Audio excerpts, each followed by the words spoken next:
ಸ್ವಾಗತ. ಇವತ್ತು ಹಾಗಲಕಾಯಿ ಮತ್ತು ಬೆಂಡೆಕಾಯಿ ಒಂದು ಕಾಯಿ ರಸ ಹೇಗೆ ಮಾಡೋದು ಅಂತ ತೋರಿಸ್ಕೊಡ್ತಾ ಇದ್ದೀನಿ.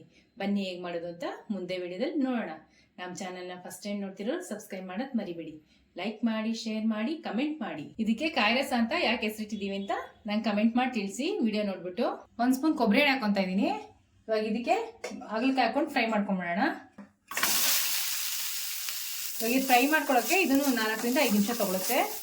ಹಾಗಲಕಾಯಿ ಇಷ್ಟ ಆದ್ಮೇಲೆ ಒಂದು ಸ್ವಲ್ಪ ಉಪ್ಪು ಹಾಕೊತಾ ಇದ್ದೀನಿ.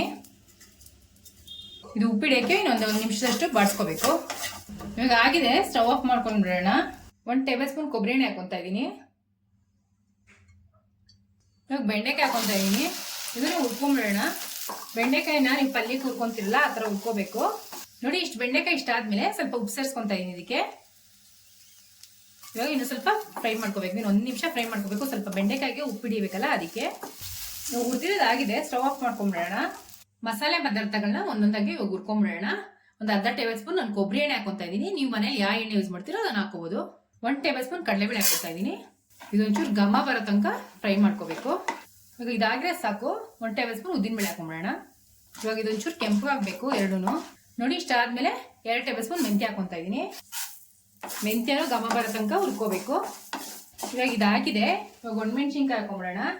ನಾನು ಬ್ಯಾಡಿಗೆ ಮೆಣಸಿನ್ಕಾಯಿ ಮತ್ತೆ ಖಾರದ ಮೆಣಸಿನ್ಕಾಯಿ 2 ತೊಗೊಂಡಿದ್ದೀನಿ. ಇವಾಗ ಅದನ್ನ ಹಾಕೊತಾ ಇದ್ದೀನಿ. ನೋಡಿ, ಇಷ್ಟ ಆದ್ಮೇಲೆ ಅರ್ಧ ಕಪ್ಪು ಕೊಬ್ಬರಿ ಸೇರಿಸ್ಕೊತಾ ಇದ್ದೀನಿ ಇದಕ್ಕೆ. ಇದನ್ನು ಇವಾಗ ಹುರ್ಕೋಬೇಕು. ನೋಡಿ, ಇವಾಗ ಆಗಿದೆ, ಸ್ಟವ್ ಆಫ್ ಮಾಡ್ಕೊಂಬಿಡೋಣ. ಇದು ತಣ್ಣಗಾಗಬೇಕು. ಹುರಿದಿಟ್ಟಿದ್ವಲ್ಲ ಮಸಾಲೆ ಪದಾರ್ಥಗಳು, ಇವಾಗ ತಣ್ಣಗಾಗಿದೆ. ಅದನ್ನ ರುಬ್ಕೊಂಬಿಡೋಣ.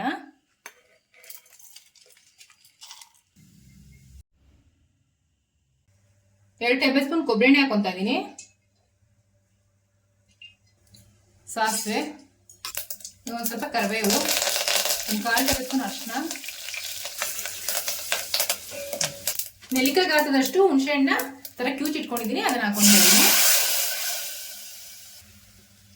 ನಿಂಬೆಹಣ್ಣು ಗಾತ್ರದಷ್ಟು ಬೆಲ್ಲ, ಮಸಾಲೆ ರುಬ್ಬಿಟ್ಕೊಂಡಿದ್ವಲ್ಲ ಅದನ್ನ ಹಾಕೊತಾ ಇದ್ದೀನಿ. ಇದು ಹಸಿ ವಾಸನೆ ಹೋಗೋವರೆಗೂ ಕುದಿಬೇಕು, ಒಂದು 5 ನಿಮಿಷ.